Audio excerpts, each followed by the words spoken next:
मछुआरा था। वो बहुत गरीब था। वो नदी के किनारे अपनी पत्नी के साथ झोपड़ी में रहता था और प्रतिदिन मछलियां पकड़कर बाजार में बेचता था।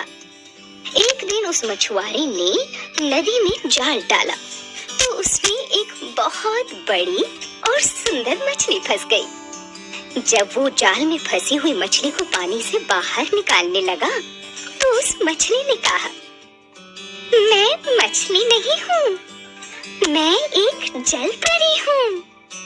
यदि तुम मुझे छोड़ दोगे तो मैं हमेशा तुम्हारी सहायता करूँगी। तुम जो मांगोगी वो तुम्हें दूंगी। मछुआरे को उस मछली पर दया आ गई और उसने उस मछली को वापस नदी में डाल दिया। मछुआरे ने घर वापस जाकर अपनी पत्नी को उस मछली के बारे में बताया। मछुआरे की पत्नी ने कहा, तुमने उस मछली से कुछ मांगा क्यों नहीं?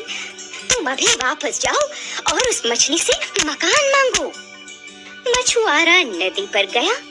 उसने नदी के किनारे पर खड़े होकर कहा, हे मछली, जल की रानी, सुन ले मेरी कहानी। रूठ गई है पत्नी मेरी, कर पूरी उसकी मनमानी। मछुआरे की आवाज सुनकर वो मछली पानी से बाहर निकली और पूछा, तुम क्या चाहते हो?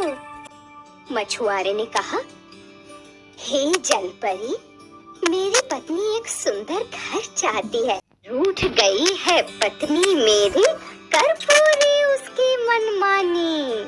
मछुआरे की आवाज सुनकर वो मछली पानी से बाहर निकली और पूछा, तुम क्या चाहते हो?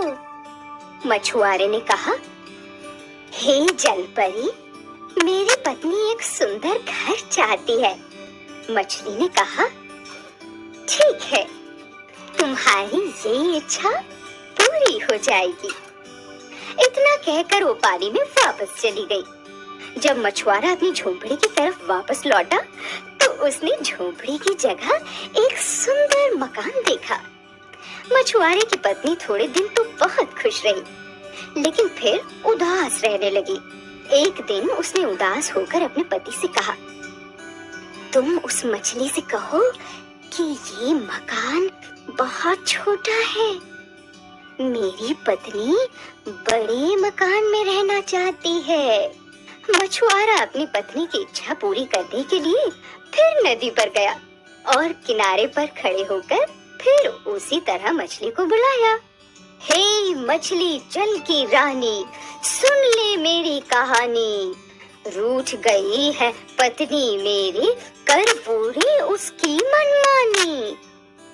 मछुआरे की ये प्रार्थना सुनकर मछली ने पानी से सिर बाहर निकाला और पूछा, तुम क्या चाहते हो? मछुआरे ने हाथ जोड़कर कहा, मेरी पत्नी कहती है कि हमारा घर छोटा है, हमारा घर बड़ा होना चाहिए। मछली ने कहा, ठीक है, ऐसा ही होगा। मछुआरे ने वापस लौटकर अपने छोटे मकान की जगह एक विशाल भवन देखा। उसके सामने हरी और मुलायम घास का बाग था, जिसमें रंग बिरंगे फूल खिले हुए थे और तरह तरह के फलदार पेड़ हवा में झूम रहे थे। मछुआरे की पत्नी जल्दी ही उस भवन से भी उठ गई। अब वो चाहती थी कि मैं रानी बन जाऊं, बहुत सारे नौकर चाकर हूँ, मैं जिधर भी जाऊं लोग मुझे रानी समझकर प्रणाम करें और सम्मान दें। एक दिन उसने अपने पति से अपने मन की बात कही और मछली के पास जाने के लिए कहा। मछुआरा अपनी पत्नी की इच्छा सुनकर चौंक गया। वो जाना नहीं चाहता था, लेकिन उसे पत्नी की हठ के कारण जाना पड़ा। नदी के किनारे खड़े होकर मछुआरे ने पहले की तरह ही मछली को पुकारा। मछुआरे की पुकार सुनकर मछली जल से बाहर आई और पूछा, अब तुम क्या चाहते हो? मछुआरे ने अपनी पत्नी की इच्छा मछली को बताई। मछली ने कहा, जाओ, ऐसा ही होगा। घर वापस लौटकर मछुआरे ने एक विशाल महल देखा जिसके द्वार पर सिपाही पहरा दे रहे हैं। चारों तरफ नौकर चाकर घूम रहे हैं और महल के सामने बहुत सुंदर रथ खड़ा है। अब मछुआरे की पत्नी रात दिन यही सोचती रहती कि मछली से अब क्या मांगो। एक दिन प्रातः उसने खिड़की खोलकर बाहर झांका। सूरज निकल रहा था। उसकी सुनहरी किरणें चारों ओर फैल रही थी। नदी का पानी उसके सुनहरे प्रकाश में जगमगा रहा था। पक्षी चहचहा रही थी। चारों तरफ सुगंधित हवा बह रही थी। ये सब देखकर अचानक उसके दिमाग में विचार आया कि सूरज को मेरी आज्ञा माननी चाहिए। मुझे उसकी रानी बनना चाहिए। उसने अपने पति को झंझोड़ कर जगाया और कहा, अभी मछली के पास जाओ, उससे कहो कि मेरी पत्नी सूरज की रानी बनना चाहती है। पत्नी की ये इच्छा सुनकर मछुआरा सहम गया। उसने अपने पत्नी को समझाने की बहुत कोशिश की, लेकिन वो कोई बात सुनने को तैयार ही नहीं थी। स्वयं को रानी समझकर उसने कहा, मैं तुम्हें आदेश देती हूँ, तुम्हें मेरे आदेश का पालन करना होगा। बेचारा मछुआरा डरता डरता नदी के किनारे पर पहुँचा और कहने लगा, हे मछली जल की रानी, सुन ले मेरी कहानी। रूठ गई है पत्नी मेरी, कर पूरी उसकी मनमानी।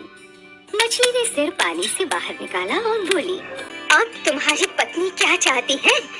मछुआरे ने कहा, मेरी पत्नी सूरज की रानी बनना चाहती है और चाहती है कि सूरज भी उसकी आज्ञा का पालन करे।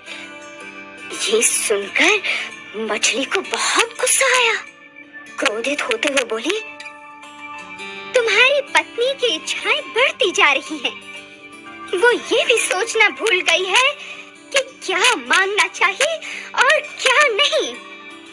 मैंने जो कुछ भी दिया तुम उसके योग्य भी नहीं हो। तुम जैसे पहले थे वैसे ही फिर हो जाओ। ये कहकर मछली पानी में वापस चली गई।